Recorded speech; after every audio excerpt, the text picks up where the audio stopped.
Welcome to YouTube channel mga kabatak.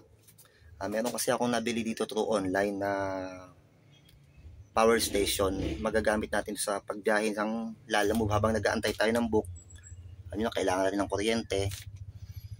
Ito, nabili ko siya sa Lazada. Portable power station. Nabili ko siya ng 3,000 plus. 300 watts.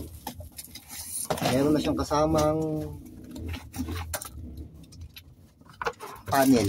May solar panel na siyang kasama. Ito. Medyo maliit lang siya. Kaya mas okay siyang bit-bit kahit saan. Ito yung charger niya. Napakasimple niya lang gamitin. Pag pinower on mo siya, okay na agad.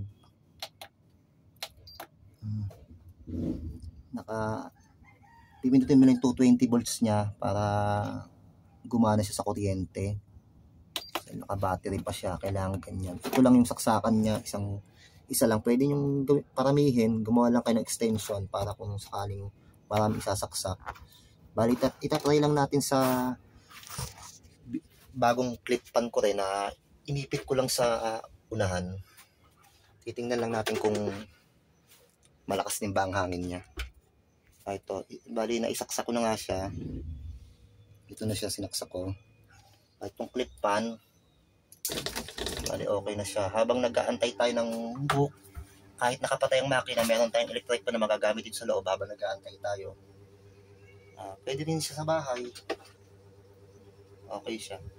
Okay siya, malakas din ang hangin. Okay.